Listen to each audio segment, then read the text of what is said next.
Hello, everyone. Good morning. Morning. Morning. Did Rabbi Yestrin take off? Yeah. Yeah, he did. Oh, okay. Okay, great. Okay, so the Gemara that we learned yesterday is we spoke about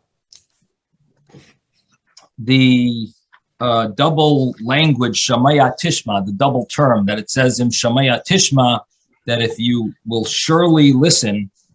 And we mentioned that the Gemara says two explanations of the double terminology Shamaya Tishma. One was that if you learn when you're younger, you'll have it a lot easier when you're older.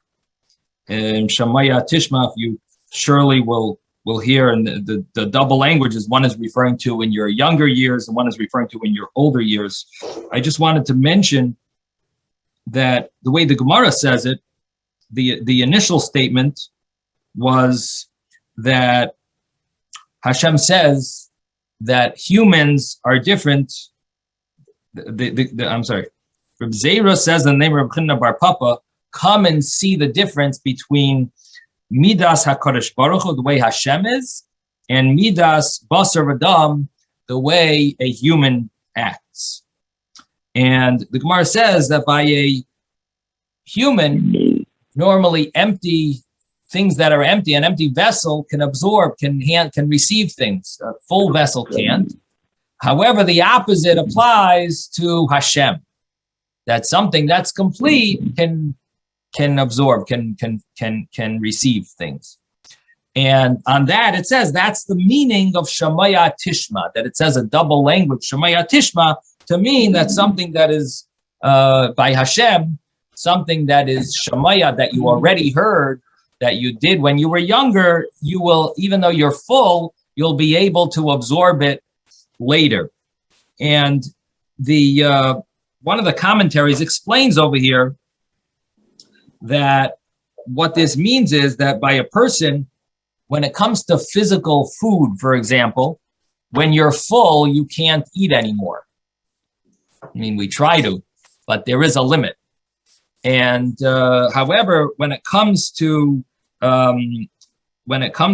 spiritual matters, in other words, filling oneself up with fear of heaven, then you are able to absorb wisdom afterwards. The more fear you have, the more ability you have to absorb Torah, the more fear of heaven you have. And I'm mentioning this insight because what this insight is emphasizing is that it's not, according to this explanation, we're not speaking about learning when you're younger. What we're talking about is starting off with fear of heaven, and that makes you more of a receptacle to absorb Torah. So that's what it means in Shamaya Tishma. If you listen and fill yourself up with acceptance of the yoke of heaven and fearing heaven, then you will have Tishma, you will be able to learn Torah. Now, one of the questions, according to the other way that we learned it, which is if you learn Torah earlier, you'll be able to absorb it later. You'll be able to learn more later. If you don't learn earlier, then it's going to be harder. The question is, how did you learn the first time? If it's so hard to learn the first time, so how are you able to learn the first time around? It's telling you that it's the first time is if you learn earlier, no problem. Later you're going to have, it's going to go smoothly. Shamaya Tishma. So what is this telling us? The first time around is going to be hard later. It's going to be hard. If you do the first time earlier or you do the first time later, you're going to have the same problem. So what it means is that if you learned earlier, then later you'll appreciate the learning. You'll want to learn more later. If you didn't learn earlier on, then you won't appreciate it later. That's another explanation. So again, there's two explanations, two ways of understanding this Gemara. One was that the simple way it's read is that if a person learns earlier, be able, like when he's younger, earlier on, he'll be able to learn later. And we just explained that what that means is that he'll appreciate the learning later. And the other interpretation is it's referring to fear of heaven. If you have fear of heaven beforehand, then you'll be able to absorb Torah. And that was the first interpretation of the Gemara. The second interpretation of the Gemara is Shamaya Tishma means that if you review beforehand, you'll be able to find insight in your learning later. You'll be able to enjoy the insights that you will come across later on. In other words, you will find insights. You will come up with insights because you reviewed your learning. Shamaya Tishma. Then the Gemara. The Gemara. That ended the Gemara, and we had the Mishnah. And the Mishnah told us this halacha that if a person recites Bari Pri Ha'adama on fruits from a tree, they have fulfilled their obligation. And if you do the opposite, if you do the bracha ha'etz on vegetables, you did not fulfill your obligation. Let me just mute everyone here. Now, if you say shahakol on any food, you have fulfilled your obligation. Al kulam. On any food, you have fulfilled your obligation if you say shahakol. And the Gemara said, who is the author of this Mishnah that says that if you recite Ho'adama, thanking God for the fruit of the ground, if you say that on a fruit of the tree, you have fulfilled your obligation? Who's the source of that? So the Gemara said that the source of this is Reb Yehuda, who talks about the laws of Bikurim. So in the laws of Bikurim, there's a Mishnah in Bikurim, and there are two opinions over there. One of them is Reb Yehuda, and that opinion of Reb Yehuda is going to be the source of our Mishnah. And what is the discussion there? The discussion there is talking about a field that is irrigated by water, needs water to irrigate it. It doesn't rely on rain. It needs water, and there's a tree on the field, and the fruit that grows on that tree you're going to bring for Bikurim. But what happens if you took the fruit and you're ready to go bring it to Jerusalem as part of this gift called Bikurim that you're going to bring to the Beis Hamikdash, and the Kohen is going to be eligible to have it after you bring it to the Beis Hamikdash and you recite a prayer over there, recite a prayer of thanks to Hashem. After you do that, then the Kohen gets to enjoy it. Now, the mitzvah of Bikurim includes this prayer. But what happened in this case was that you took the fruit, and all of a sudden, the tree gets chopped down. Or the water that irrigates the field is no longer usable to irrigate the field. It dried up. Something happened to the water stream.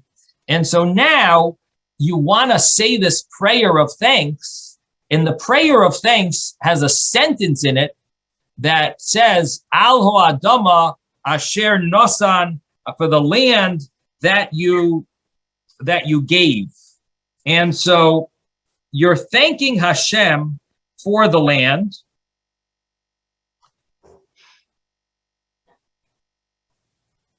And the problem is the min ha'adama asher nasatali. That's the word. Min ha'adama asher nasatali. From the land that you gave to me. So you're thanking Hashem for the fruit that came from the land that you gave to me. Now, the land that you gave to me, one way of learning it means the all the accessories that brought about this fruit to grow is the land that you gave me, meaning the land, the water, the tree. These brought about this fruit. And so you're thanking Hashem for this land that brought about the fruit, which includes the water and includes the irrigation and the tree. The problem is it's now cut down. And so when you say that, if you were to go to the Beis Hamikdash and say that, it's not exactly correct. Why isn't it correct? Because you're thanking Hashem for bringing about this fruit from the ground and the tree and the water, and it's not really there. You don't really have it. Now, you can ask and say, well, I did have it. It was there. And the fact that it was there, I want to thank Hashem for what I did have. I did have a full-fledged land that was proper in bringing about fruit. And the wording sounds like it's going on the past tense. So maybe you could say, well, I'm going to be thanking Hashem for the tree that was there. The problem doing that is that there is a law that says that if a person sells his field, then you cannot recite the prayer. You bring the fruits, but you don't recite the prayer. And the reason you don't recite the prayer when you sell the fruits is because when you're thanking Hashem for the ground, the implication is that you still have it, even though, of course, you're talking about the past tense. But nevertheless, the implication is that this is the land that you're thanking Hashem for. So you can't really thank Hashem if the tree was cut down and the water that irrigates the land is no longer irrigating the land. And just like you wouldn't be able to recite this paragraph if you sold it, you sold the land. So the same thing is you don't recite the paragraph according to this view if it got cut down. The other view, Rabbi Yehuda says, you can recite the paragraph. Why can you recite the paragraph? The reason you can recite the paragraph of thanking Hashem is because Rabbi Yehuda learns that the wording, Ho'adama, the ground, means physically the ground. The ground itself is still there. I don't have a tree. I don't have the water that irrigates it. But all I'm saying is the ground. I'm referring to specifically the ground. And this is the fruit that grew. The ground is the main part of the growth of the fruit. And therefore, Rabbi Yehuda would say that the fruit of a tree is really from the ground. So in other words, what the Gemara is explaining is that the rabbis see a fruit of the tree to have the main source of the growth of the fruit of the tree is not just the ground, but it's actually mainly the tree around it. And the tree, that holds it. Reb Yehuda says, no, the main source of sustenance of the fruit is actually the ground under it. The ground is what causes the fruit, to grow. So this is a question, I guess, in the botanics, how things actually, what is the main source of growth? And the argument between the rabbis causes them to learn the verse differently.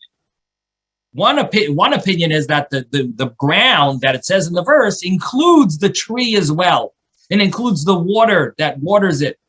And the other rabbi says, no, it only refers to the actual ground itself. And that's the way Rabbi Yehuda learns. And therefore, even if the tree got cut down or the water isn't there, it doesn't matter. The ground is there, and the ground is what is the source of the fruit. And therefore, I can recite the prayer of thanks when I bring the bikurim, because I'm thanking Hashem for the ground that he gave me. And the ground itself, physically, literally, the ground is there. And therefore, I'm thanking Hashem for that. And that's how the Gemara says that fits the Mishnah. Because in the Mishnah, we're talking about fruit of a tree, and someone said a bracha for the ground, fruit of the ground. Now, if the fruit of the tree really grows from the ground, the main growth is from the ground, then it really fits. So this opinion fits very well with the Mishnah. Rabbi Yehuda's opinion fits with the Mishnah. And that's the meaning of the Gemara. Now, I see we have a question over here. Tuvia Schaller. Yeah, so it's actually not Tuvia Schaller. I don't know why it came. That's my grandson's name. It's Simone. Here, I'll show you. Simone. Here we go. Okay. Okay. So the question I have is down in the notes over here. It refers to something called the Tanakama rules. So it talks several times here. The Tanakama rules on this, and the Tanakama rules that. Is that something you've talked about before? Who that is? What that is? It's very simple. The Tanakama Tana means the Tana means the author. Tana means the author of a Mishnah, and Kama means the first. So it means the first opinion. So I have just used their two opinions, and I mentioned the two views, and they're using the Hebrew word for Tanakama. But the same thing is you could just say the first view. So it's not a specific person. No. It's in any situation where there's multiple views. Every Mishnah where there's an argument, there's a Tanakama. There's a first view and a additional view. So and does it sometimes it identifies who the first view is, and sometimes it doesn't? Is that That's correct. That's correct. Sometimes it does identify, and many times it doesn't. Okay, that's it. I'll take a look. Yes, Susan. Can you tell me why the sun is not mentioned as part of the growth of the fruits of the tree? Well, it probably is part of the source of growth. There's no question. But the sun is not something that we would be thanking Hashem for when we got the land. Because whether we're in the land of Israel or we're in any land, we would have that the sun That's a given. We're going to have no matter what. Yeah. Okay. But the land, specifically the land that we're thanking Hashem for, that Hashem gave us with whatever the accessories, that's what we're. I see. Okay. Thank you. I didn't get that. Thank you. Okay. So one of the questions on this Gemara is, what would the rabbis hold in the Mishnah? We just explained that our Mishnah follows Rabbi Yehuda's view in Bikurim. And it follows Rabbi Yehuda's view because Rabbi Yehuda says that the main source of the growth is the ground. The rabbis don't say that. Rabbis say the tree is the main source. What would they say in a case where you recited the bracha ho'adama on a fruit of a tree? And taking that question a little further, why do we follow Rabbi Yehuda? Because we know the halacha follows Rabbi Yehuda. We know that if you recite the ho'adama on a fruit of a tree, we know you fulfill that mitzvah. Why do we follow Rabbi Yehuda versus the rabbis? This is a very strong question. So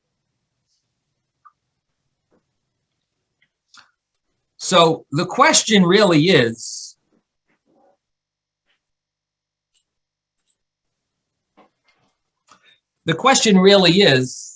do the rabbis really argue on our Mishnah? In other words, the Gemara found a source that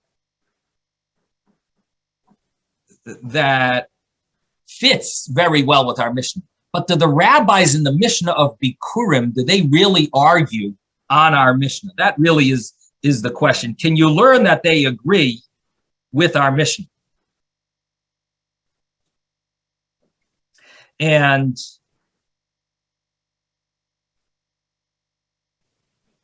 isn't it just a matter of more specificity? everything that grows, they didn't have hydroponic growth at that time. So everything that grew from the ground. So a tree grows from the ground and the fruit then grows from the tree. A plant grows in the ground, but it's still in the ground, just like a tree is in the ground and the fruit comes from it. So we're saying that the shad kol is the most general, but it's more chashuver to give it a more specific bracha. So you can use the general one, but the more specific one is more appropriate. So they're kind of, it's just a matter of levels of. It sounds good what you're saying, but does that fit with the Gemara? What did the Gemara just say? The Gemara just said that this Mishnah fits with Rabbi Yehuda.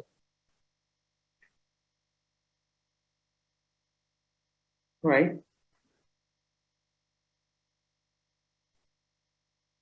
So what are you going to say? That you want to give your explanation, but if it doesn't fit with the rabbis, so then why are we following that? But the rabbi said, if you said shakol, you've fulfilled your obligation. If you say shahakol, that's fine.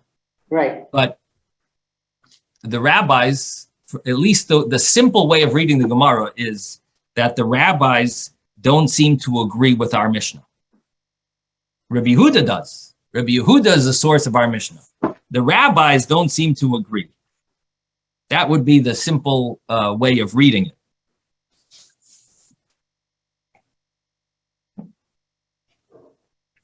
Now, additionally, there is another question here. Yes, Susan. What you're saying is that because the rabbis don't agree with Reb Yehuda, they want us to be more zoomed in on being more exact with our thanks and our prayers. Is that what you're saying? Well, it depends how you learn the Gemara. The simple understanding of the Gemara was that the rabbis don't see the earth to be the source of this food, of this fruit. They see the tree to be the source of the fruit. So to them, it seems like, at least the surface way of learning the Gemara is that the fruit is not, you wouldn't really call it fruit from the ground. You can't call it fruit from the ground. Now, you can't call it fruit from the ground because really it's fruit from the tree. It's not really fruit from the ground. So that's really the point that it seems that the Gemara is saying. So, we would like to say in the way Simone was saying, which is the other view, which is basically the ground is the source of all of it. But the way the rabbis seem to be learning it, at least the simple understanding of the Gemara was that it's not so true, that the ground is not really the source of the fruit of the tree. The tree is really the source of the nourishment of the fruit. And so it wouldn't be right to really say the fruit of the ground. Now, we do have to clarify one other thing as well, and that is that the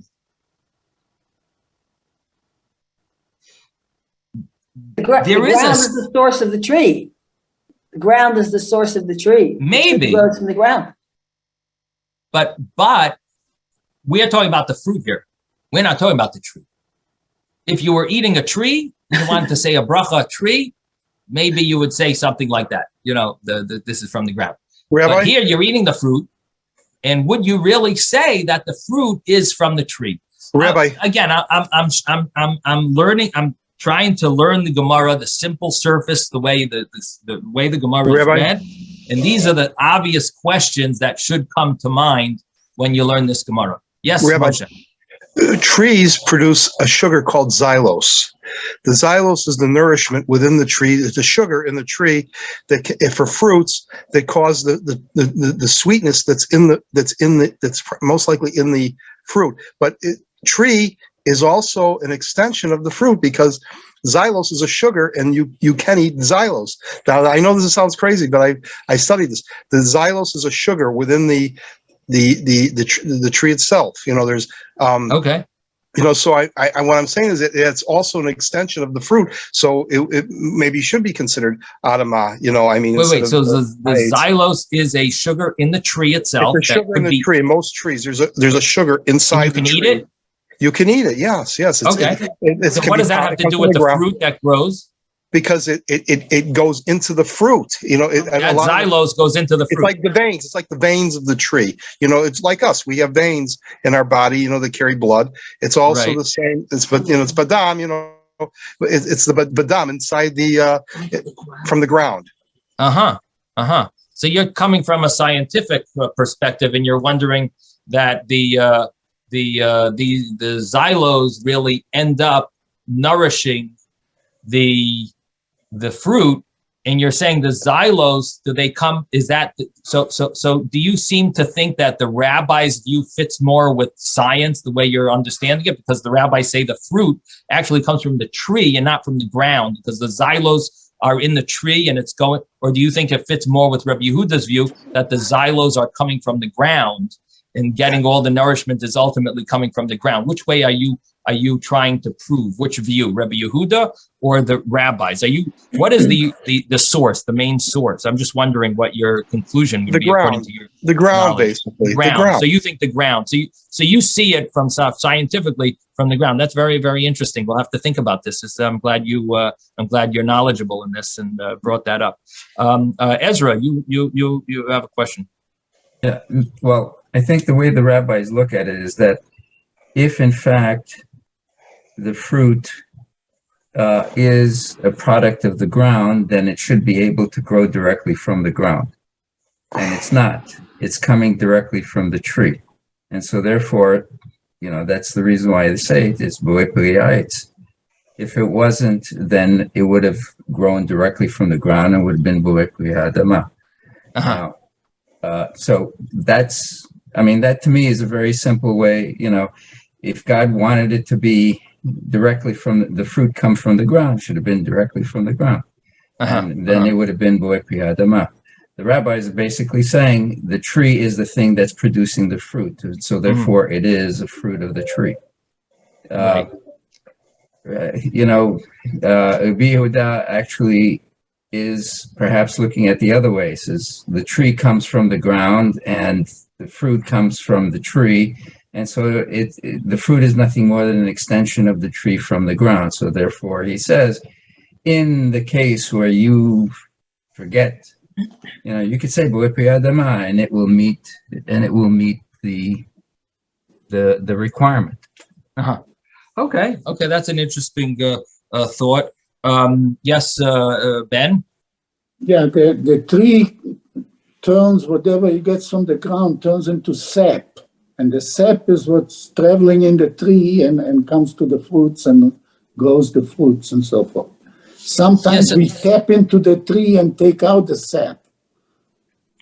But what you're saying, together with what Moshe was saying, right. I'm wondering if we can connect this with a common terminology in Hasidic writings, that there's two ways of getting that energy goes through things. It either is derech ma'aver, where it just passes through, or it's mislabish, or it encloses itself. So my thought is that maybe this is the debate over here, is this the term Moshe used, what was it, xylose? Xylose. So does that stop, or as Ben is saying, the sap, does that become part of the tree first and then it goes to the fruit, or does it just pass through without stopping, without being part of the tree? Do we look at it as if it's really the tree that's giving this off, or do you look at it as coming from the ground and it just happens to pass through the tree, but it's not mislabish, it's not becoming enclosed, fully absorbed in the tree, and it's just passing through it? And because of that, we look at if it's just passing through it, we look at the ground as the main source. So maybe that connects to both of your thoughts. The sap is created by the tree.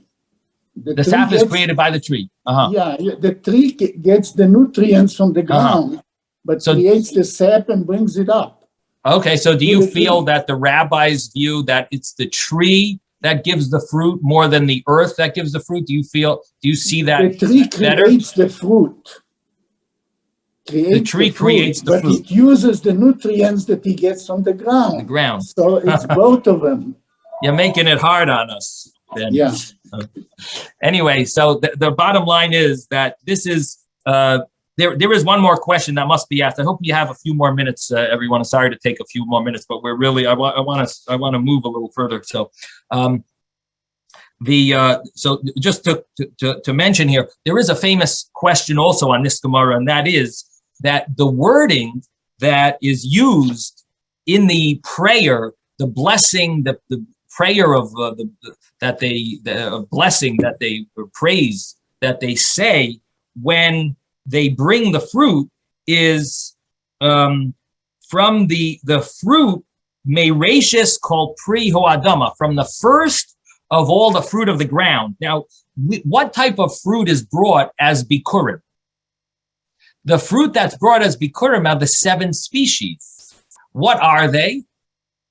Almost all of them are fruit of a tree, and yet in the wording you actually say meirashis kol pri ho'adama, from the first of the fruit of the ground. So how could you tell me that that's a whole problem to say that you're saying a bracha ho'adama on fruit of a tree? When you're bringing these bikurim, you're saying that it's the fruit of the ground because 5 out of the 7 bikurim are all fruit of a tree, and you're even using the word the ground. So what is the meaning of the rabbis? So the explanation that's given is that when you take off the fruit from when it's attached to the tree, it's called from the ground. It's attached. It's attached ultimately to the ground. So when it's being harvested, then it's definitely called fruit of the ground. And even though later that you're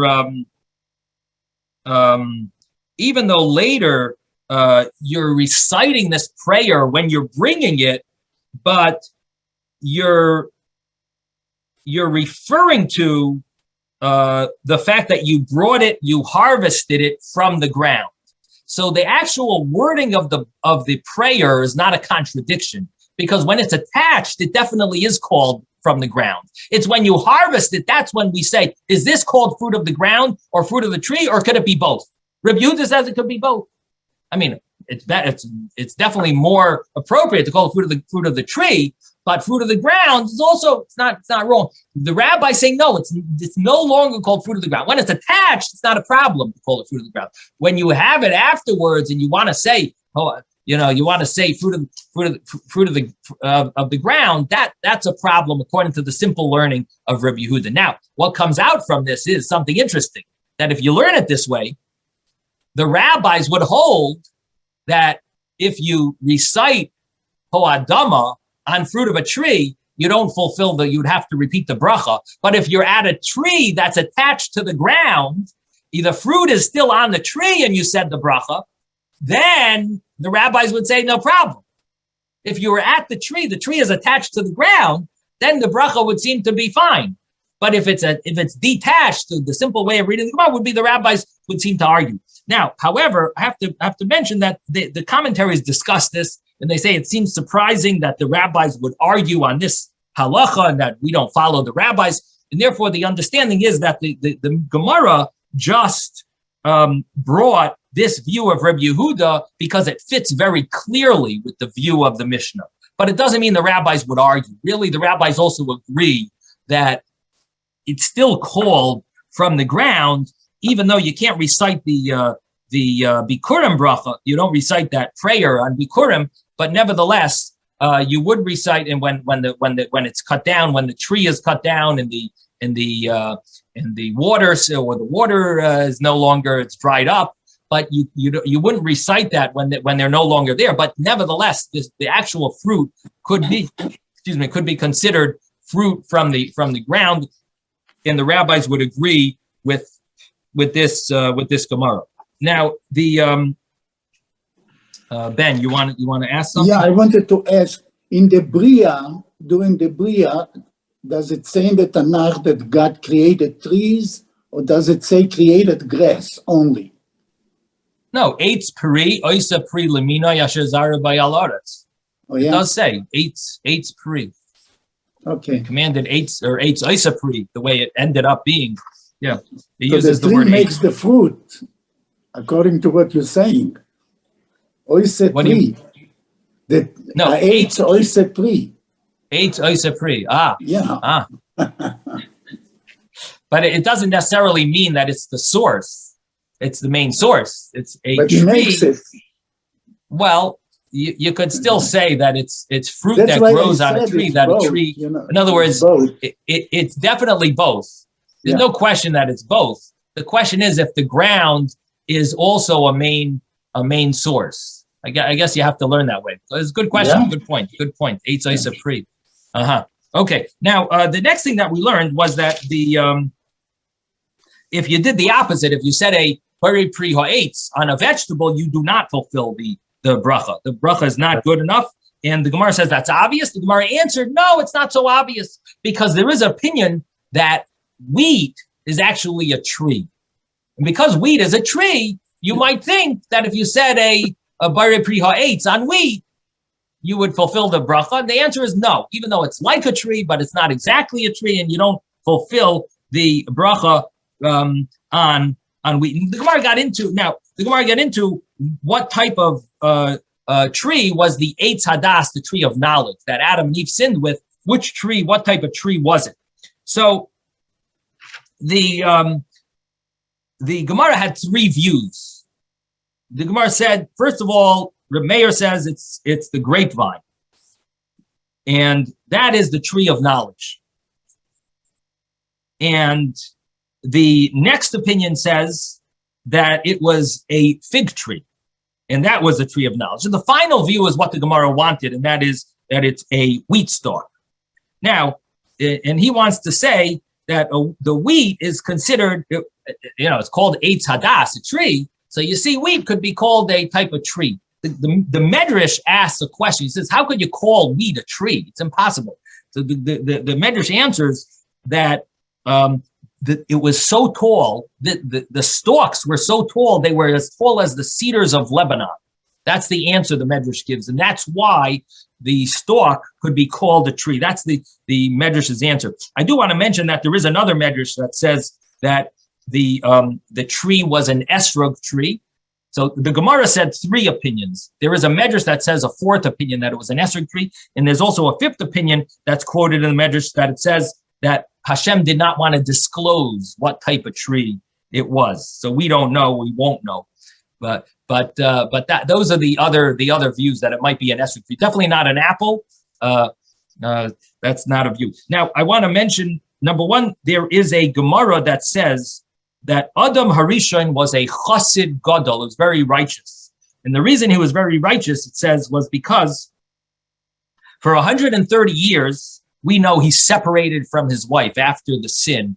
He separated from his wife, and he fasted for 130 years, and he wore these ale te'ena, these prickly zirzei te'enim, it says in the Gemara, that he wore prickly fig, some type of garment made from the prickly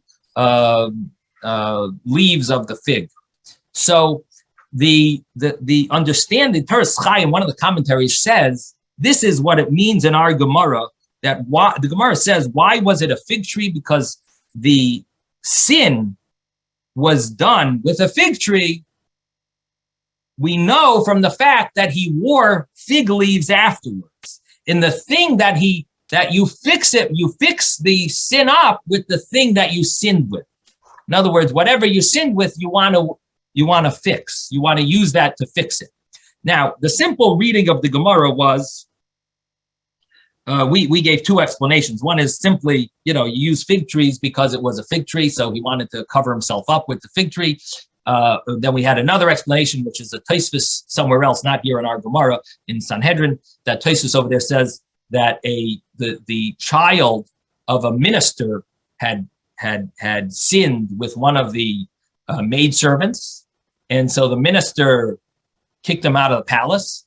and this child of the minister no one wanted to let him in because his father was punishing him and kicking him out. No one wanted to let him in, but who let him in? The maidservant who he sinned with, she let him in. So the same thing is, none of the leaves wanted to let Adam and Eve use their leaves as a means of covering themselves.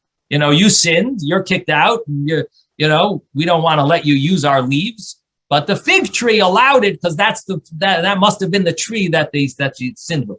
But I want to give you one other answer based on this Gemara that I just mentioned in Eruvin, that the Gemara there says that Adam HaRishon was a big chassid because he tried to atone for all of it, for his sin. What did he do? Number one, what was the sin? The sin was eating from the tree of knowledge. So what did he do? He fasted for 130 years, meaning, of course, he ate at night, obviously, but he fasted for 130 years during the day to atone for the sin. What else did he do? He separated from his wife. Why did he separate from his wife? Because his wife caused him to sin. She convinced him to eat from the tree of knowledge. So he separated from her for 130 years, also to atone for the sin. And he wore these prickly leaves from the fig tree to atone because the tree that he ate from must have been a fig tree. And therefore, it makes sense that he wore these prickly things that would cause him pain because he ended up eating and enjoying that tree, that prickly, that he enjoyed the fruit of the fig tree. So therefore, he wanted to atone by painting himself with a fig tree. So this Gemara sort of explains, we understand that the matter that he sinned with, he wanted to use that as a means of atonement to fully atone for every aspect and everything that he could connect with, that he sinned with. That's what he wanted to. That's what he wanted to use. Now, there's more to talk about, but I don't want to take